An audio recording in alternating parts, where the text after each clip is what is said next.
All right, well, good morning, everyone. Thank you so much for joining us for our first webinar here at My Financial Coach. I want to thank everyone for showing up and spending a little bit of your morning. So just a few housekeeping items before we get into our presentation with our panelists. I want to thank, of course, all of our panelists for sharing a little bit of their time with us, as well as our headliner, Dr. Laffer. Thank you very much for joining us. So without further ado, I'd like to introduce Bill McDonald, who is going to introduce our other speakers for today. Yes, good morning or good afternoon, depending on where you are today. We're honored today to have one of our directors and shareholders and one of my best friends, Dr. Arthur Laffer, speaking to us today. Many of you may not be familiar with My Financial Coach. So let me just give you a little background on it. 3 years ago, we put together a group of investors, including Dr. Laffer and others, to bring unbiased, unconflicted advice to people in the financial planning world. So here at My Financial Coach, our certified financial planners are all salaried employees, and they provide comprehensive financial planning and don't sell any products. Now, as we do these plans and we dig deeper into one's financial situation, we have vetted out an esteemed group of subject matter experts in legal, tax, accounting, insurance, investments, etc. So on today's call, we're going to actually highlight 3 of our subject matter experts who will give you just a little overview of some concepts that may be helpful. And then, of course, we have Dr. Arthur Laffer, who will speak today and give us some insight on the economy, taxation, and what we can expect in the future. So let's get started. Our first subject matter expert is Don Kirsten. He's a managing director of Executive Benefit Solutions.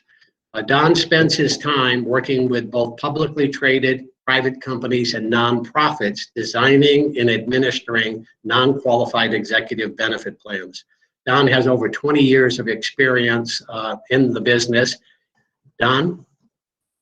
Thank you, Bill. And on behalf of EBS, we really appreciate the opportunity to spend a little bit of time today talking about a concept that I think many people are not aware of, and that concept is known as the source tax provision. So, Enpo, if you want to pull up the slides, go forward. So before I talk about that, Bill did a nice job of kind of talking a little bit about our firm. But we started our firm in 2014, although we've been around, all of us have been around for much longer than that. And as Bill said, what we really focus on is designing plans that will attract, retain, reward key employees. And those types of programs really come in a lot of different types of flavors, depending on the structure of the organization. So some of the common types of programs you might be familiar with: deferred compensation, phantom stock plans, SERPs, split dollar life insurance strategies, etc. So we're a national firm. We have 6 offices around the country. We're in every time zone, and we're full service. So next slide. I'll skip this one because Bill did a nice introduction of myself. So let's talk about the source tax. The source tax came around in 1996. And you can see the code section there on the screen. But basically, it prohibits states from imposing income tax on the retirement income of non-residents, regardless of when and where the income was earned, as long as the retirement income is paid after termination of employment, and most importantly, and the retirement income is paid over 10 years or more. So most people who are aware of this think of this in terms of non-qualified retirement plans, but it also applies to qualified retirements as well. So with payments structured this way, and I've got an example coming here in just a minute, you'll see that the individual would only pay taxes in the state of the residence when it's paid, not in the state where the income was earned and deferred. So this can be a real benefit to those individuals that live in high tax states such as California, New York, Illinois, Connecticut, New Jersey, etc., and move to lower income tax states. The example we're going to use here is actually a zero income tax state, but it doesn't necessarily have to be that. So another way of thinking about this, to use California as an example. So if you work in California, the highest income tax bracket right now is 13.3%. And you were to retire to Nevada, you would have deferred the income on the front side and had tax deferred growth, and then not had the any taxes on the back end. So for every $1 million in this example, you could save $133,000 in state taxes. So this is just a brief example I'm going to do. We've got a Joe here whose current state of residence is in California. His current salary is $400,000 a year. It's growing at 3% a year.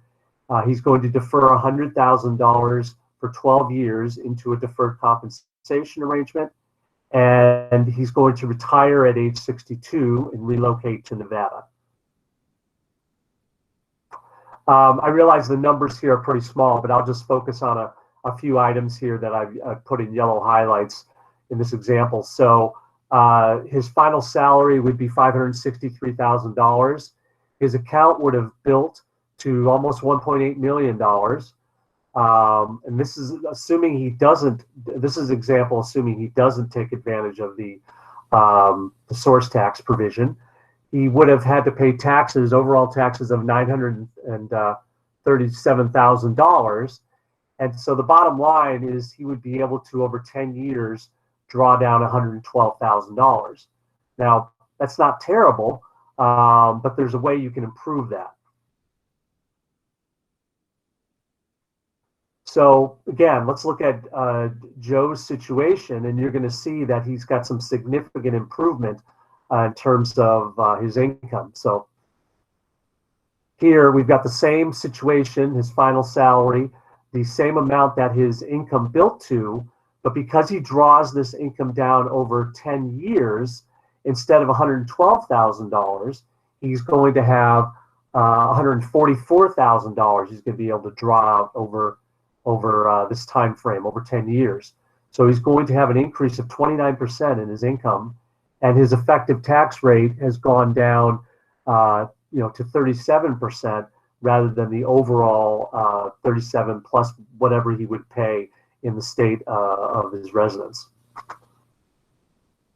So this is just a chart that gives you a little better idea of what we just talked about. You can see the taxes that have come out, what that account builds to, and the bottom line that he has 29% more income at the end of the day by using the source tax provision. Now, again, the source tax provision, there's certain specificity. You have to take the money out over at least 10 years. Again, you have to move to another state of residence. But in those situations, and more people are moving when they retire to get out of high tax states, this can be a real benefit. So again, thank you very much, Bill and the MFC team, and I'll pass it back to you, Bill. You can see the value of our subject matter experts that we lean on whenever our clients have gaps and so forth. So our next subject matter expert is Chris Fair, who is the CEO of Freedom Financial. He's a nationally recognized estate planning tax expert. He's actually a CPA by background. And you might have seen him on NBC, ABC, through some of the affiliated networks. He's going to talk to us about estate taxes, especially with the current bill pending, whether that bill is going to be retroactive or prospective. And he's going to give us some ideas on how we can plan around it. Chris? Thanks, Bill. I appreciate that. Today, I'm going to talk more about philosophy and a mindset and how that needs to apply in 2021 versus other years because of some pending tax law changes. But really, you have to focus on CPA culture and why I like my financial coach so much. So the next slide tells you the tax code, you really have to think of it as a series of red lights and green lights. A red light is stop, you owe a tax. And the culture of CPAs is one of, I can't let my client run a red light. They have to make sure you owe all the tax you are due while trying to minimize that. And those are your income, your capital gains taxes, net investment income tax, alternative minimum tax, and your corporate versus your personal. And that requires specialization. And their specialization is to make sure my client doesn't run a red light. However, on the next slide, we see that there are green lights in the tax code as well. And it also requires a specialist to focus on the green lights. Those are the exceptions to paying a tax. And there are literally hundreds of strategies that can be used within the tax code to avoid or minimize taxation. Some of those are alternative investment strategies, charitable strategies. Maybe your company requires a change in business structure so you can more favorably expense certain expenses that you couldn't do otherwise, and maximizing all of your tax credits under the tax code. So really it requires a mindset shift between the red light and the green light part of the tax code. It's really a tax savings this year, which is what your CPA really focuses on. How do I minimize taxes today versus lifelong minimization of tax and maybe minimizing taxes to the next generation? And when you have that mindset, you can better approach things like estate planning and some of the changes we have in 2021. And often it comes down to ownership versus control. Ownership gets taxed, control does not. And in the right structure with the right tools, you can have control and enjoy some of the benefits of ownership without having the burden of taxation. In 2021, when we look at what's coming up in the future in the Biden and Sanders plan on the next slide, really both plans dramatically increase estate taxation. They lower the exemption amount. The current amount is $11.7 million, double that for couples. So they won't even start calculating estate taxes until you're over that. The Biden plan is more around $5.5 million. Sanders is $3.5 million. They both increase the rates. And Sanders goes one further with his plan to lower the gift tax exemption to $1 million. So that dramatically limits what we can do in planning in any one year by having that change. The problem that we see is, what do I do today? Because if any of these plans are implemented and they're retroactive to January 1st, then you have a potential big tax bill due. But if you don't take advantage of them and the bill is passed, then you've lost that opportunity. One of the final ones that is really a huge tax law change is the elimination of step up in basis. And basis is what your value is in an asset. So if it's increased in value dramatically, there are capital gains. And currently when you die and the asset passes to your heirs, they receive it at fair market value. So all that built-in tax burden is eliminated. What Congress is attempting to do is eliminate the step up in basis, which has been around for over 40 years. And by doing that, they pass that tax burden on to the next generation, which creates enormous tax inequities and all kinds of other paperwork problems. So on the next slide, we really see the choice in 2021 is the choice between death and taxes, and maybe more taxes. Because if you die this year without planning, your estate can be detrimentally impacted. If you plan and implement those plans and they make the tax law changes retroactive to January 1st, you really have a possible huge tax bill. So those are the concerns. On the next slide, I'm talking a little bit about Illinois in specific, where I'm from. Unfortunately, Wallet Hub did a survey a couple of weeks ago where they said Illinois has the highest taxes in the nation. They have the highest effective income tax rate, the second highest real estate tax, and the third highest gas tax. Another problem in Illinois is the very low estate tax threshold of only $4 million. And that's a threshold, not an exemption. So as soon as you have $4,001 in your estate, we go back to $1 and start taxing you. That combined with massive debt and intricacies called like the replacement tax, where most entities like a S Corp, LLC, partnership, the tax is passed through. not in Illinois. In Illinois, they tax you at that corporate level, and then they tax you on the same amount at the personal level. So it really requires a specialist to understand the strategies.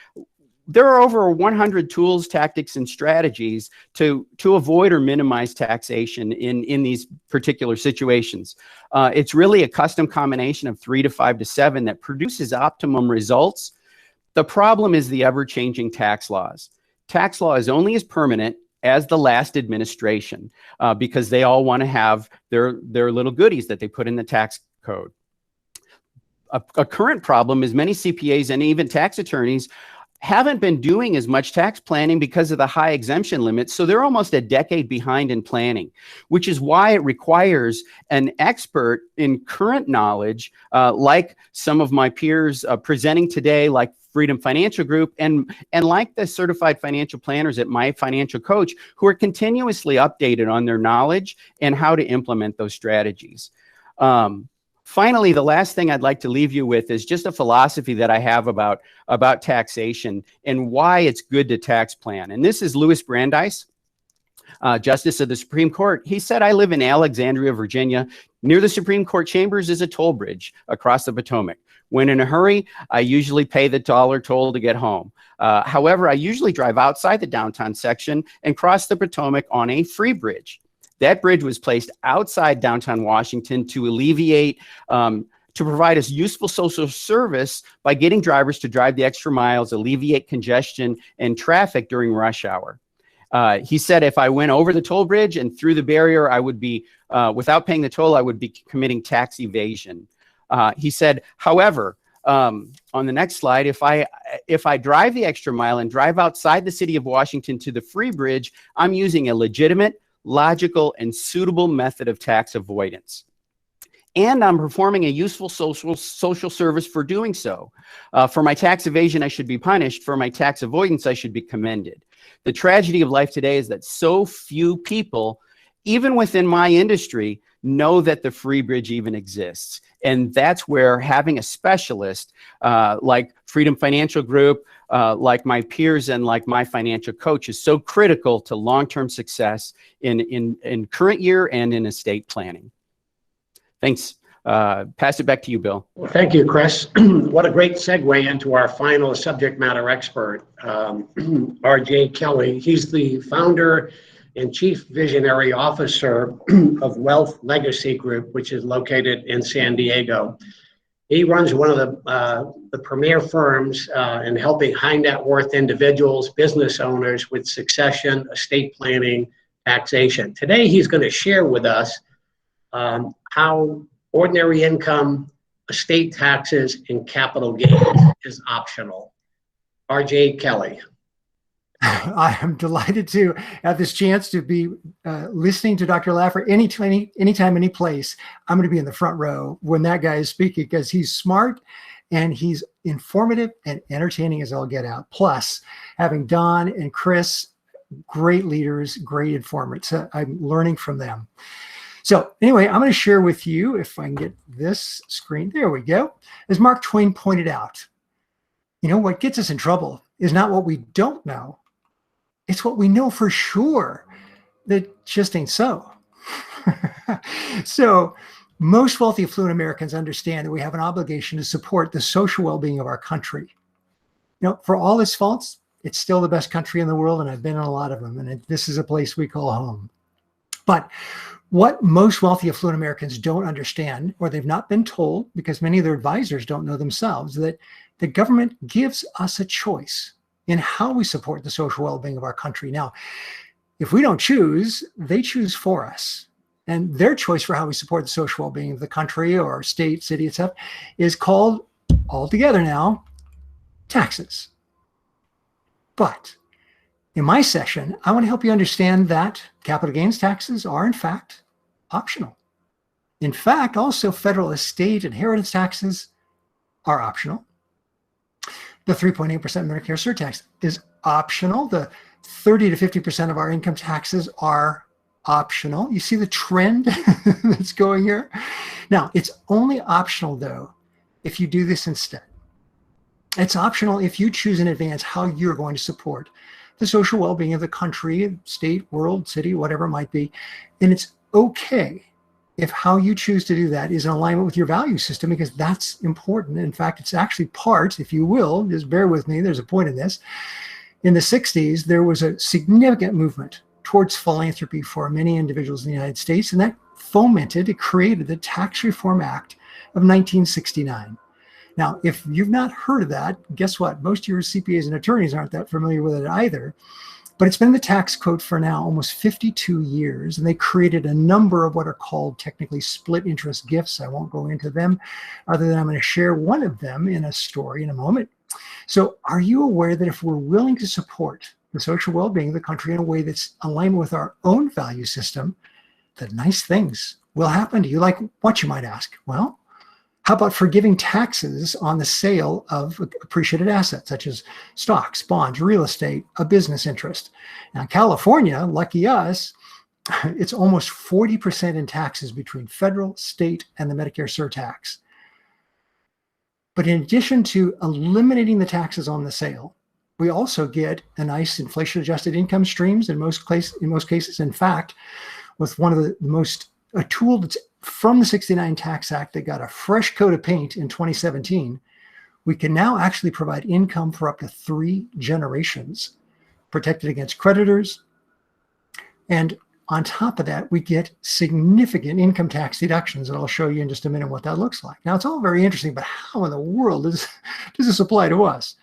Well, let me give you 2 case examples. And in fact, I saw one of our dear clients, I saw his handsome face for the second one, and we'll tell you about his story as well. So first of all, I got brought in by another financial advisor. This particular gentleman had a triplex in Los Angeles they'd bought for about $500,000 a few years ago, more than a few years ago.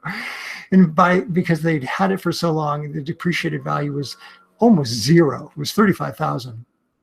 Now, the present value of the property, however, was $2.1 million. So therefore, if they were to sell it, and again, when I asked him how much he was making in income, he very proudly told me they were making $52,000 a year. Of course, when the value of the property is $2.1 million, that's about 2.5%. Not such a great return. And he realized that, and he goes, not so good. And then I asked his wife, how are you feeling about managing the property if, God forbid, something happened to you, love? She just looked at me, the eyes rolled in the back of the head. She goes, I could not be less interested in something. So she was not, what would you call it, an excited property manager, and something happened to her husband. They also gave modestly to their church and a few other charities. They were not what you would call big philanthropists.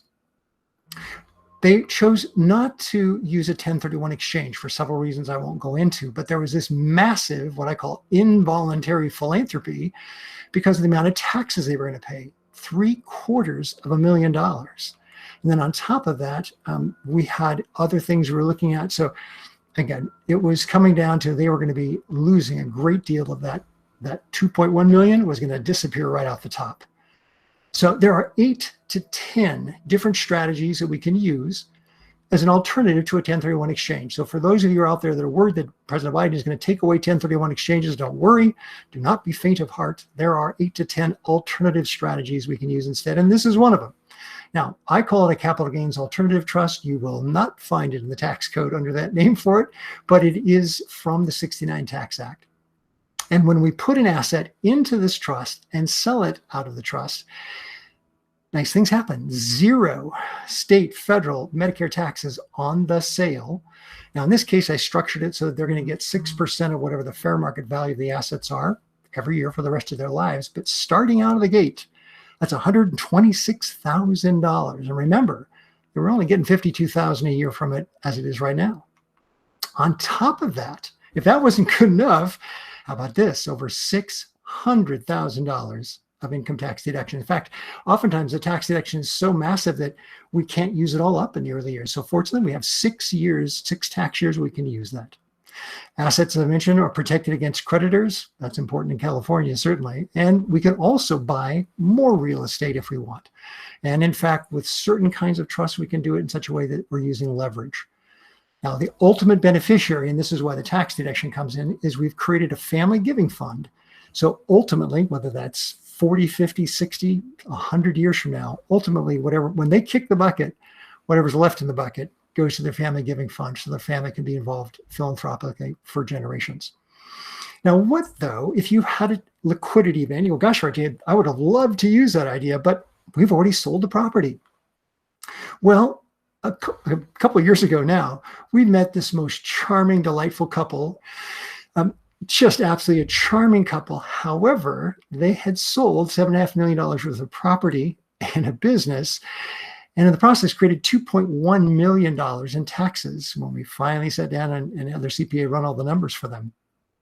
Now, again, had they worked with us prior to the liquidity event, their tax bill would have been zero. But we were nonetheless able to come after the sale occurred and create over $3 million of additional deductions. And we were able to take their tax bill from over 2.1 million to 937,000, which is still a lot of money and where I come from, but they were very happy. So there you have it. We've looked at, you can eliminate and significantly reduce the involuntary philanthropy or that involuntary tax. We can create income streams that last for up to 3 generations. And at the same time, you can support the social well-being of the country and the world that's in alignment with your own value system. I'm honored and delighted to be a part of this wonderful day, and I'm going to turn it back over to you, Enpo and Bill. Thanks so much. And Dr. Laffer, can't wait to hear you. Okay, well, thank you. I think that what gives you a little idea of the depth that we have at My Financial Coach and resources. When our clients run into a number of gaps in their program, we have lots of resources that we can lean on, like the 3 individuals that you witnessed today. We also have board certified estate planning lawyers, tax experts, CPA firms, etc. I know you've all signed up today to hear Dr. Arthur Laffer. So it gives me a great pleasure to introduce Dr. Laffer. We've probably known each other for 35 plus years. He's a dear friend of mine, and as well as one of our directors and shareholders. So if you Google Dr. Laffer, you'll see 207,000 pages on Dr. Laffer on Google. Which when you think about introducing Dr. Laffer, we would spend the next probably 30 minutes just with an introduction. But let me give you some highlights. Dr. Laffer was the first to hold the title of chief economist at the OMB under George Shultz. He was also a professor at the University of Chicago under George Shultz, also taught at USC. He was a member, of course, we all know, of President Reagan's Economic Council. And also, Laffer was an economic advisor for Donald Trump in 2016 during his presidential campaign. And on June 19th, 2019, President Trump gave him the Presidential Medal of Freedom for his economics. Gives me great pleasure to introduce Dr. Arthur Laffer. What great presentations, Bill. Those 3 presentations were wonderful. I mean, really very proud to be part of the team here. It's just really neat. And I'm also sort of a little bit ashamed that I'm going to be a big letdown from the 3 prior talks who really had valuable information. I got notes all over the place here. I'm going to become the client as well as the shareholder as well as the board member. So I'm going to do all of that. Let me just start off if I can. With the pandemic hitting in March, let's say, of 2020, government spending was the first one was $3.5 trillion under Trump, President Trump. Then we had $1 trillion at the end of the Trump administration. Then we had Joe Biden's 1.9 trillion. I think that puts us up to about 6.4 trillion. We now have another program out there called infrastructure, which is another 3 trillion or 2.5 trillion. These are very, very large numbers that will have a material impact on the economy. Joe Biden has just proposed raising the corporate tax rate from 21% to 28%. As you may know, the 2017 Tax Act and Jobs and Tax Act reduced that rate from 35% to 21%. Joe Biden has also proposed raising the minimum tax abroad, the minimum tax from 10.5% to 21%. And there's also talk about having a minimum business tax in the U.S., a minimum of 15% on all corporate income. And there's a lot more stuff to come. I mean, believe me when I tell you, This is just the beginning. This administration has decided to do this through reconciliation, which means all it needs is a simple majority to pass. And given the Democratic composition of the Senate and the House, there's no chance that it won't pass. It will be passed. So from my standpoint, this is what I want to talk about with you, and sort of what the macroeconomic consequences of something like this could be. Now, relative to U.S. history, a 28% corporate tax rate is not all that high. It's much higher than 21%, but if you noticed from 2016, the highest corporate tax rate in 2017 was 35%. This would be less than that, but it still would be very much higher. If you look at it in a historical perspective, 28% is not all that high by U.S. standards, but that's not the way to look at it. The way you really want to look at it is to compare it to other countries, and you want to look at it cross-sectionally. If you look at it in 2016, at a little bit at 35%, if you take state and local corporate taxes as well, in 2016, the U.S. corporate tax rate was 38.92%. That was the highest. Now I'm talking about the highest rate. That was the single highest in the world. None higher out of 36 countries. In 2018, that tax was dropped from 38.92% to 25.84%. That again includes state and local taxes as well. That put us 14th out of 36 countries. What Joe Biden's tax proposal would do would be, once it went, propel the U.S. back up to being the highest tax rate in the world, the OECD world, out of 36 countries, at 32.37%. So no matter how you cut it, the way you want to look at the corporate tax is look at it in comparison to other countries. We are in a tax competition in this world, and if our tax rates are the highest, you're going to find bad consequences from it. And I hope I'm not going over any of your heads, but if you have two locations, A and B, if you raise taxes in B and you lower them in A, producers and manufacturers and people are going to move from to. Am I going way over your heads on this? Just joking. What you'll find here is you'll find the U.S. becoming non-competitive. President Biden was asked about that yesterday, and he said, no, there's no evidence to suggest that people use taxes in making any of their decisions. Internationally, it just doesn't happen. It's just there's no evidence whatsoever. That, by the way, is not true. If you can look at the U.S., now I'll take you back when we had another very major tax cut, corporate tax cut. In 1986, the U.S. had the 9th highest tax rate, corporate tax, out of 21 countries. Now, it was a smaller sample. It didn't include Japan, for example. Had the 9th highest tax rate, but our tax rate back then was 49.82%, much higher than it has been in recent times. We were 9th out of 21 countries. President Reagan, in the Tax Act of 1986, cut that rate after 2 years down to 38.59%. That made us 17th highest in the world out of 21. We were right in the bottom group there. As you know, that was the boom of the 80s. It was called the Roaring 80s. It was incredible. What happened when Reagan did that was inversion stopped, as you'd expect. We became one of the lower tax rate countries in the world.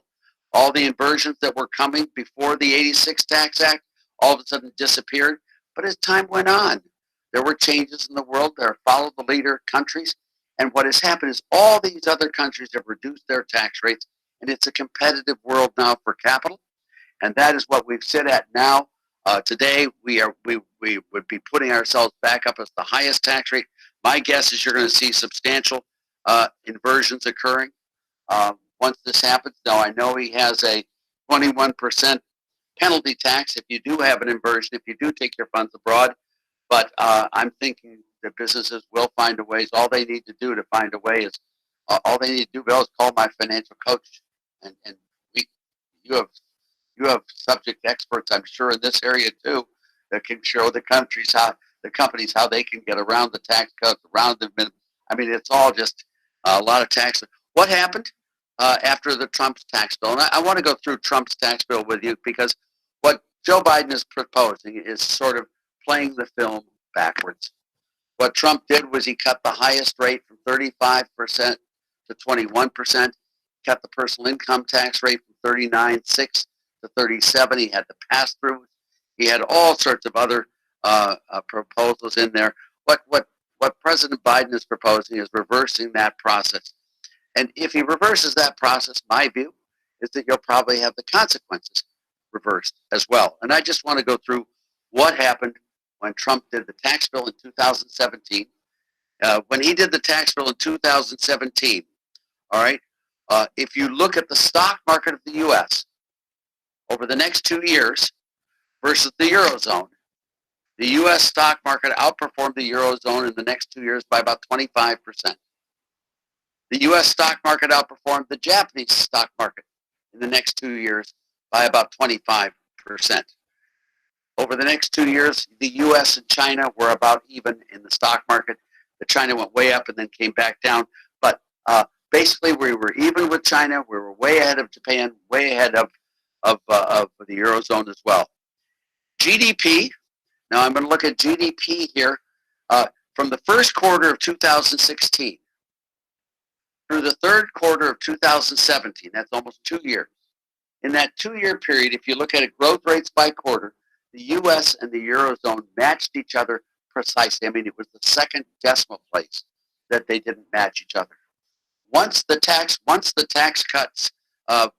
got to the fourth quarter when the tax bill passed and it started its effects, the U.S. outperformed the rest of the world. In fact, outperformed the Eurozone by a lot. Every single quarter they outperformed it, and outperformed it by a lot, except for the fourth quarter of 2018, which we didn't outperform, but all the other 7 quarters we outperformed it. After a single year, U.S. GDP was 1.1% higher than it would have been had it grown at the Eurozone growth rate.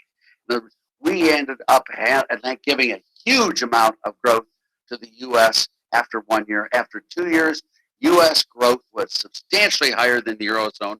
It was higher by about 2.2%. 2.2%, that's about $400 billion. That's a lot of money. It's $400 billion. It's a huge amount of money. Our growth rates were so much better than the Eurozone that we had grown by 2.2% more than they had, even though we had been even with them in the previous 2 years. It's just incredible.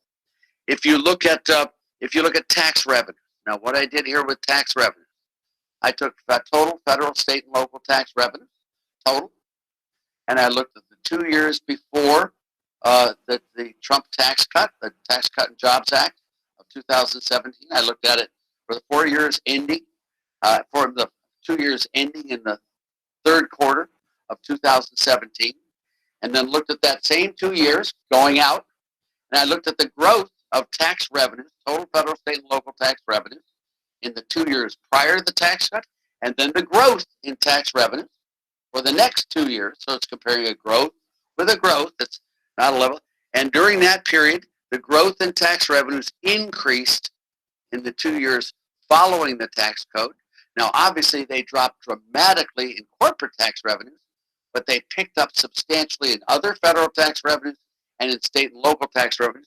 But even if you look at only federal tax revenues, there was an increase in the growth rate of federal tax revenues following the Tax Cut and Jobs Act of 2017. I think the growth was 1.9% growth in revenues in the 2 years preceding it. It was 2% growth in revenues in the 2 years following the tax cut. It's not only that, but if you look at payrolls during this period. Now remember, this is the longest recovery that occurred in history, and literally in history. And the payroll growth in the 2 years following the tax cut were almost the exact same as the payroll growth in the 2 years leading up to the tax cut. So there was that growth just continued on way beyond where it should have naturally by that. Now, the last one I want to talk about with you that I think is really, really important here is real wages, and that's median real wages. For example, during the Obama 8 years, the median wages were about $60,000, and the increase under the whole 8 years of Barack Obama was a little bit over $1,000. That was the total growth in those 8 years. In the 4 years of Donald Trump, the total yield growth in wages, median wages, was $6,500, a huge increase in the growth in median wages. And as the campaign pointed out time and time again, minorities, the poor, the disenfranchised, the less educated were the biggest beneficiaries there. What I am expecting to happen here, and I don't know what all the details will be, but I'm quite disappointed with with Biden, because I really thought he'd be a better president than he's turning out to be. But I think you're going to see some major tax legislation here. When you look at the U.S. economy, I think it will inure very much to the economy's detriment. Now, I've got to leave you with a little bit of good news. Is that all right? Is that, I can try to give you, we had a very similar situation in 1992. In 1992, Jerry Brown ran against Bill Clinton in the Democratic primary. I was Jerry Brown's tax advisor back then. We had the 13% flat tax. We came in second in the race in the Democratic primary, but Bill Clinton won the election. Then he won the election against George Herbert Walker Bush. And of course, the first thing he did when he came into office was to put in the tax increase. As all of you know, that he had a control in the House and he had large control in the Senate. This tax increase raised the highest marginal income tax rate to 39.6%. It increased the corporate tax rate as well. All right, all of that he did. Not one single Republican in the House voted for that tax increase. Not one. Not one single Republican in the Senate voted for that tax increase. All right? In fact, a number of Democrats in the House and several Democrats in the Senate voted against it as well. In the Senate, the vote was 50-50. The tie-breaking vote was Al Gore, alias Darth Vader, came in and cast the tie-breaking vote to put in that tax increase. All right? That's your background. The election of 1994. Not one single Republican running in the House for re-election lost. The U.S. the Republicans picked up something like 58 seats in the House. Picked up 58 seats and took control of the House. In the Senate, not one single Republican running for re-election in the Senate lost, and the Republicans took control of the Senate as well. Just as adding a little bit of flavor to it, if you enjoy flavor, not one single Republican running for re-election in the governor's races lost, and that includes 2 Republican governors who were under federal indictment. They still won. That's supposed to be a smile. I want to see someone smile at least a little bit there. Thank you. The Republicans swept the governorship, they swept the Senate, they swept the House, they swept the state legislatures like you've never seen. I believe that this is going to be very similar politically to what was done under Bill Clinton. I don't know how much backbone there will be for any Democrats not to allow all of these items to go through, but I doubt very much if there will be any type of stopping of this bill that Biden's putting through. But what you can do is look to the year 2022. I think that would be a very good year for the House. And I think as things go on, this will be a big change. This is not a popular measure, I don't think, what he's doing. And I think it will hurt the economy. But I do think it will lead to a very major change in politics, which will bring back saneness and common sense and good economics back to the U.S. And with that, I'm just going to throw it open for questions, Bill. I hope I haven't been way too long. By the way, I wish I could be as expert as your experts. I listen to them and I'm awestruck. Well, thank you, Dr. Laffert. We do have a number of questions that people have typed in, and if you want to ask Dr. Laffert some questions, go ahead and type them in. Ampo is going to read the questions for Dr. Laffert. Well, Dr. Laffert, it looks like we're going back to start where I interview you. So, Dr. Laffert, the first question comes from a Mr. Carl Youngman, and he has asked about the Janet Yellen proposal that all OECD countries adopt the same tax rates. What are your thoughts on that proposal? I am a huge fan of competition. It is the gold standard of economics. In a perfectly competitive world, the marginal cost is the price, the marginal utility is the price. Everyone does things to maximize total output, total utility. Competition is just the cornerstone of good economics. Everything in economics holds as its gold standard, as the ideal system. It's a perfectly competitive model, and that's what creates the most benefits, the most welfare for the overall society. I'm going to tell you, Empo, that model does not stop with people and with businesses. It resides with governments as well.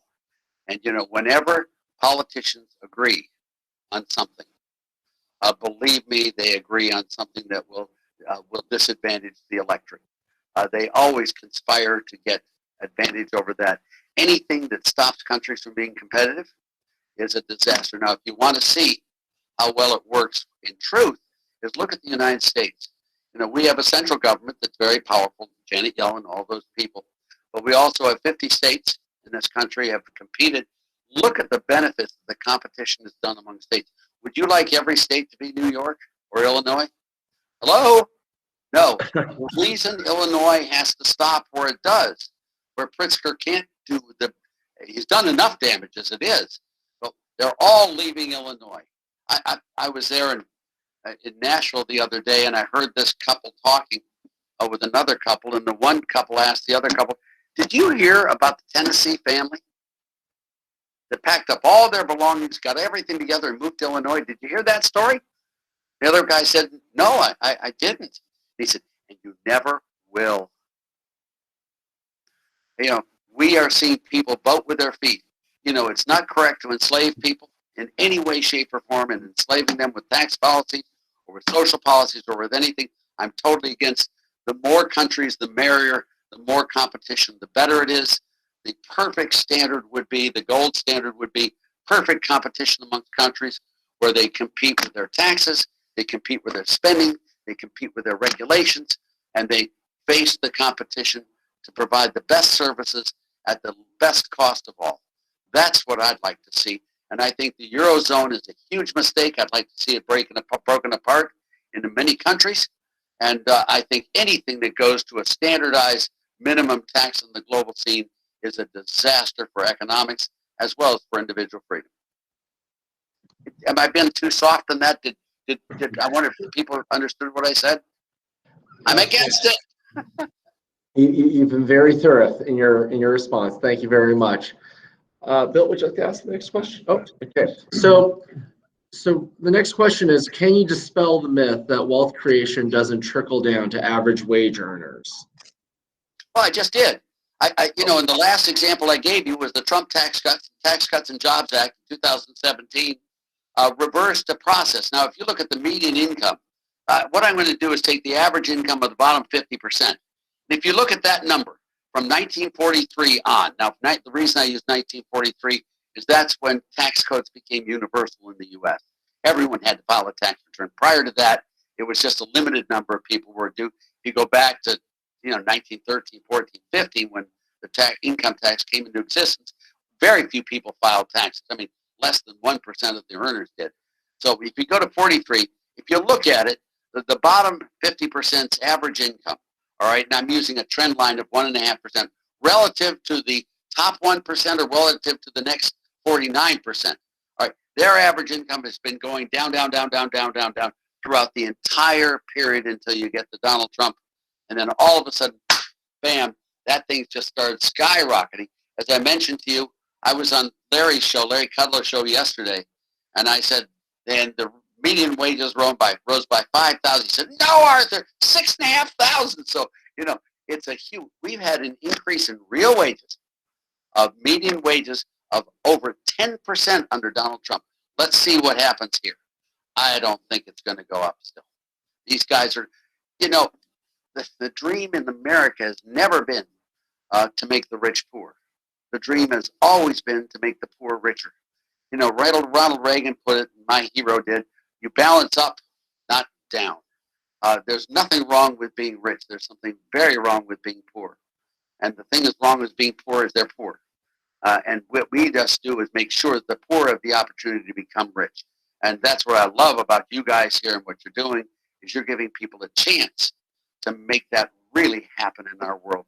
It's that competition, that drive that really provides the opportunity for people to break through those barriers and become personally wealthy, which is what we all want to be.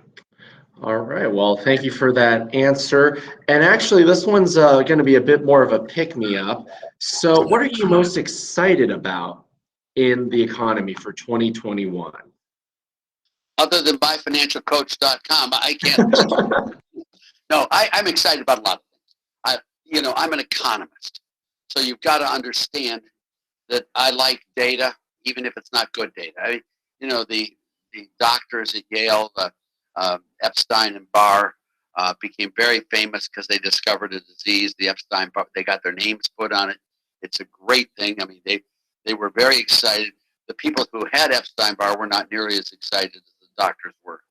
So as an economist with a little disease named after him called the Laffer curve, I am very excited about seeing new data and making sure the models work. And the models, I think, will work. You've just seen me describe how I believe the model will unfold. So this is going to be a good test year, and next year's going to be a great test year for economics. And I'm very excited about seeing how the results come out. I feel sorry for the people. If my outlook is correct, I feel very sorry for a lot of people who are going to bear the consequences. But we'll have a lot of new data coming out, and as a scientist in this field, I just love these examples. I mean, it's Illinois. I love Illinois. I mean, compared to Tennessee. I mean, I really do. I feel very sorry for the Illinoisans, but it's a real classic case of competition. It really works. New York. I mean, what's happening in California? You couldn't get a better example. Are any of you from California? If you are, let me just tell you that you've got this thing going on today with Gavin Newsom. It is spectacular. I was there and very involved in the 2003 recall of Gray Davis. I personally like Gray Davis a lot. He was Jerry Brown's chief of staff when Jerry Brown was governor, and Jerry Brown did a great job with Prop 13 and getting rid of the death tax and all that. He was really good in the first 8 years of his term. He really was good. But Gray Davis had done that horrible thing with the electricity, freezing the prices of electricity, and all of a sudden the prices went way up and sucked all the money out of the budget, and it was just done. Then there was the recall. Let me take you through the recall, because you've got one coming on right now. Gavin Newsom, I guess they need 1.445 million signatures, valid signatures. They've already got a little over 2 million. They're assuming a 25% failure rate on the qualification for the signatures. I guess the rate is really 18%. So it looks like they're going to qualify. And if the Supreme Court of California doesn't do something awful, I think there's going to be an election. It's going to be an election in October. Let me tell you how that election works. Issue 1. Do you want to recall Gavin Newsom? Yes? No. Period. Then, whichever way you vote, even if you voted no, you still get the vote. If he is recalled, there's a second proposition. Which of the following people would you like to see the governor? Well, let me take you through the dynamics of what this is. All of a sudden, if he's going to be recalled, the Democrats are very worried that they'll pick someone who's not a Democrat on the right-hand side. So what they'll do is they're going to have a lot of Democrats sign up to be on the right-hand side, which will guarantee that Gavin Newsom will lose. There's a huge dynamic against Gavin Newsom succeeding on this recall. I believe it's almost guaranteed he will be recalled if that election occurs in November, just the way Gray Davis was. Now, if you'll remember when Gray Davis was under recall, his lieutenant governor was a guy named Cruz Bustamante. Cruz Bustamante, by the way, decided to run on the other side of the ticket saying, please don't recall Gray, but if you do, vote for me. He really wanted Gray to lose badly. And if you looked at it, of course, there were 150 people on the ballot in California. Strippers, there was Gary Coleman, the actor, remember that, Peter Uberoth, you got all these. I mean, it was just glorious. I mean, you couldn't ask for it. There was one guy in there, Arnold Schwarzenegger, who got elected. All you need is a plurality. All you need is just the most number of votes of that group, and you get to be the next governor. It's an amazingly dynamic process. I think you're going to see a new governor of the state of California. My hope is that it will be, I hope it's going to be Tom Selleck. I think that would be great. I think, you've got Falconer coming out of San Diego. There's going to be an explosion in California that's going to be very, very exciting, and maybe a new era. And if you look at New York, I mean, Andrew Cuomo's got a problem. In fact, he's got a lot of problems. Who knows what's going to happen in those elections? But I can't see any of these things inuring to the benefit of the Democrats in this process. And now you ask what excited me. If you got enough of excitement out of me, this is going to be very exciting for me. I love this stuff. I don't want to lose my money, but it's worth the thrill. I mean, I wish Joe Biden had done a great job. I wish he'd followed Donald Trump's policies and done it, but he didn't. But now we got the thrill of the competition in politics. And so, Well, actually, following up on that, and speaking about the Biden administration, they're quoted saying that they want to grow the economy from the bottom up and the middle out. What are your thoughts around that? that's just what Trump did. They will not do it. I mean, that's my thoughts clearly. You know, Bill Graham put it very clearly. He said, I've never been hired by a poor man. And you need rich people to provide the jobs, output, employment. Benjamin Hooks, I thought, put it beautifully. And I don't want to play a race card here, please, but forgive me. Benjamin Hooks was, the head of the NAACP. And he said that, blacks are hired last and fired first.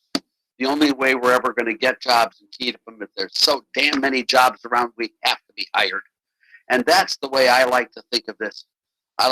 There's nothing better for the minorities, the poor, the bottom, the middle, than having a rapid economic growth and prosperity. That's where you get all your social gains. Everyone who says tax cuts are racist or whatever they say, or right-wing reactionary stuff, just the reverse is true.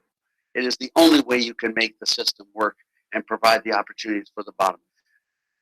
What you've described today, Bill, let me just say what I've heard and what I love from my financial coach, is you've taken extraordinarily complex tax codes and regulations and requirements and made them available for people who are able to tap into myfinancialcoach.com. Okay, that's what you've done. Now, imagine some guy in the inner city. This guy's not wired. He doesn't know about us. He doesn't know. He sees this Ronald Reagan 75 stories of tax codes sitting out there. This guy just knows how to fry chicken. He fries chicken. He does it great when he creates this thing there. And all of a sudden he hits these tax codes. He gets audited. He gets convicted. He gets fined. The tax code guarantee that the poor never, ever, ever can become rich. It is a way of keeping those people, quote unquote, out of your country clubs, out of your neighborhoods, out of the opportunities. If you believe in an egalitarian society as I do, the only way you can make sure that it's open for everyone is if you don't have these welfare traps, these glass ceilings. Get rid of all that crap and allow people to have a very simple tax code. And with this, I'll probably stop. But let me just tell you what I did for Jerry Brown and what he ran on.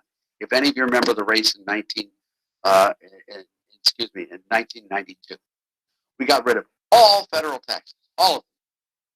We got rid of the personal income tax. Gone. We got rid of the corporate income tax. Gone. We got rid of payroll taxes, both employer and employee payroll taxes. Gone. We got rid of Medicare, Medicaid taxes, excise taxes, death taxes, capital gains taxes. We got rid of all of import duties. We got all of these taxes, all of them gone, with one exception. We kept a little category of taxes, which we call sin taxes. And the reason we kept the sin taxes is that their purpose is not so much to raise revenues as it is to change behavior. I used to joke with people, we Americans don't like drunk people smoking while we shoot each other. All right? Those are the sin taxes we keep, the speeding fines, the fines, those are there to stop people from doing bad things. All right? That we had all that. And in their stead, we put two flat rate taxes, one on business net sales. If you're a Democrat, it's called a value-added tax. All right? Flat tax on that from the first dollar to the last dollar. No changes in the rates. We had a personal unadjusted gross income tax for all people. First dollar to last dollar. No exemptions, deductions, exclusions, no differences in rates, nothing. Just those two taxes. Now, the rate that came out to be static revenue neutral, no Laffer curve effect on this one, with Jerry, came out to be 12%, 11.83%, to match all federal taxes. Now, Jerry wanted a little bit extra. He wanted to pay down the debt, he said, but I think he needed a little bit more to spend. So he made it a 13% flat tax. All right? If any of you remember this in 1992, Jerry Brown's flat tax of 13%, and it would get rid of every single federal tax in the nation, just 2 flat rate tax, one on business net sales and one on personal unadjusted gross income. That's what he ran on in the left-wing Democratic Party. He went from 8th in the race out of 8 candidates. He called me. He flew down to San Diego, stayed with me for the weekend. We did this whole tax plan. He then ran on this tax plan. What happened is he went from 8th in the race to 2nd in the race. We were coming into New York and California. Woo-hoo! We had that blue-eyed fella from Hope, Arkansas on the ropes. I mean, we were pounding. I mean, the guy was glistened-eyed. We just won the primary in Connecticut. We just won the primary in Oregon, and we were coming in to take the wooden stake and put that through that witch's heart, okay? We're just coming 3 weeks out of the New York primary. Jerry Brown announces Jesse Jackson is his running mate. Well, the polls went the other way. But we still got the 2nd largest number of delegates in the Democratic Party with that tax plan. That's the way to go if you want to win votes, if you want to do the right thing for the country. A low-rate, broad-based flat tax. Get the IRS codes out of the way of the poor, the minority, the disenfranchised. Let them fly too. Let the light shine on them as well.